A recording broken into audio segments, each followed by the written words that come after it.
Puissance et énergie échangées par une bobine avec le circuit électrique. On a vu que la bobine, quand elle était dans un circuit, elle s'opposait à la brutale augmentation ou la brutale diminution du courant. C'est pour ça que quand on a ce circuit RL, par exemple, si on observe le courant I dans le circuit, lorsqu'on ferme l'interrupteur, le courant I augmente progressivement jusqu'à une valeur qui correspond au régime linéaire, c'est-à-dire I égale constante. Et puis quand on ouvre l'interrupteur, eh ben, le courant ne passe pas directement à zéro, il diminue progressivement.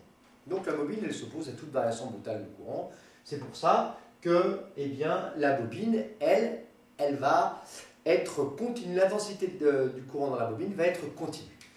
Passons maintenant à la puissance P, ce qui nous intéresse dans cette question. Que vaut la puissance P échangée par la bobine avec le circuit extérieur, et dites quand est-ce que cette puissance est positive ou négative. Nous sommes ici en convention récepteur. Le courant I est ici et la tension U que je dessine est dans le sens opposé. Cette tension U vaut L fois dI sur dt. Avec L, inductance en envie de la bobine. La puissance P, que vaut-elle? C'est toujours le produit de la tension fois le courant. La tension, c'est L dI sur dt fois petit i. On va utiliser une astuce que vous reverrez beaucoup en mathématiques. Que vaut dI sur dt fois i? Eh bien, tout simplement, c'est L fois 1 demi de la dérivée de i carré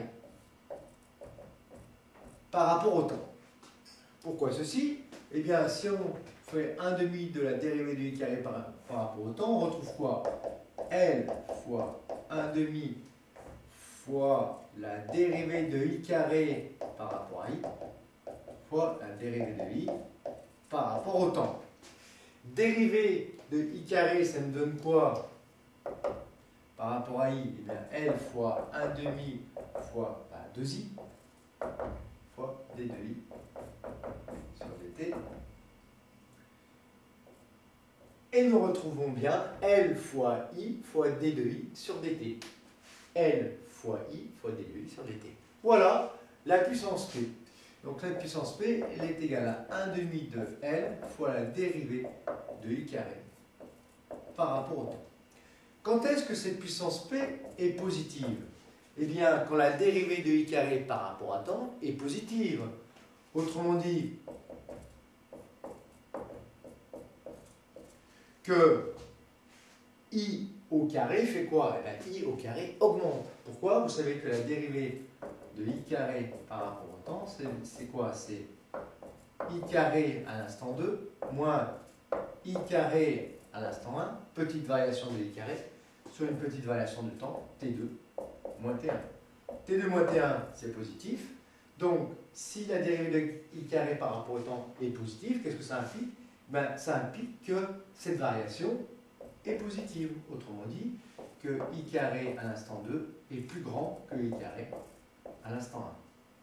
Comme les deux courants sont positifs dans le circuit, lors de l'établissement du courant, ici, eh bien, ça veut dire que la puissance P est positive quand I au carré augmente ou que I augmente. Bien, c'est notre cas, dans le cas de l'établissement du courant. On voit que I augmente, donc I carré augmente, donc la puissance est positive.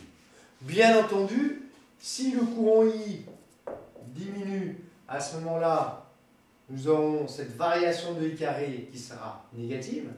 Donc D de I carré sur dt va être négative. Pourquoi? Parce que I décroît. Et à ce moment-là, la puissance P sera comment? Négative.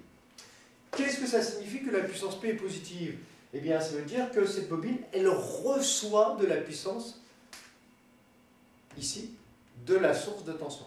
Elle reçoit de la puissance électrique dans toute cette phase-là d'établissement du courant.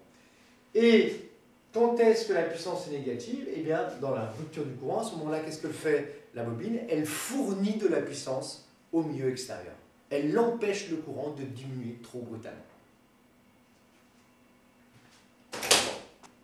Énergie maintenant échangée par la bobine entre les instants T1 et T2 et T3 et T4. Trouvez-moi la petite variation d'énergie dans les deux cas. Petite variation d'énergie, DE. Donc E2 moins E1. Et puis la petite variation d'énergie DE qui est égale à E4 moins E3. Allez, à vous!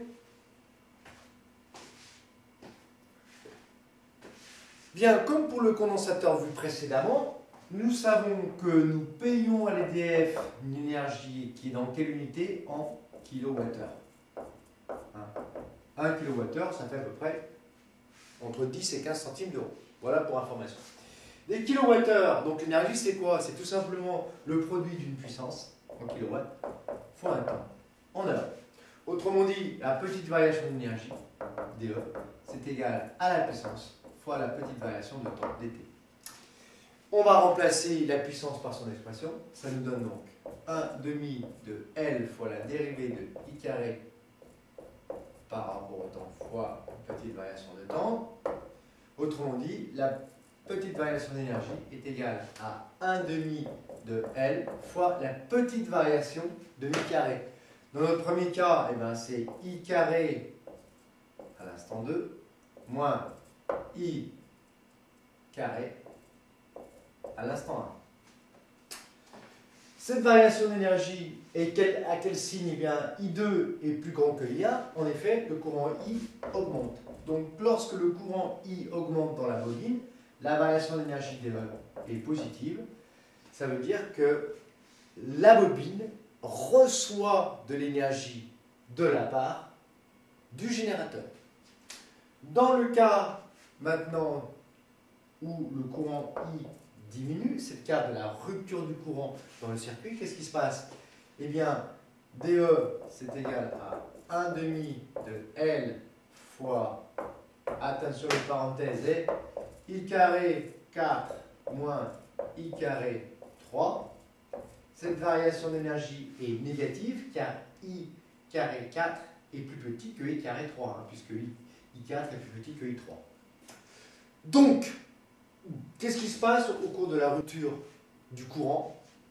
Eh bien, la variation d'énergie est négative. Ça veut dire que la bobine, elle restitue une partie de son énergie au circuit de manière à diminuer la brutale variation de courant dans le circuit, hein, qui passerait de I max à 0. Voilà.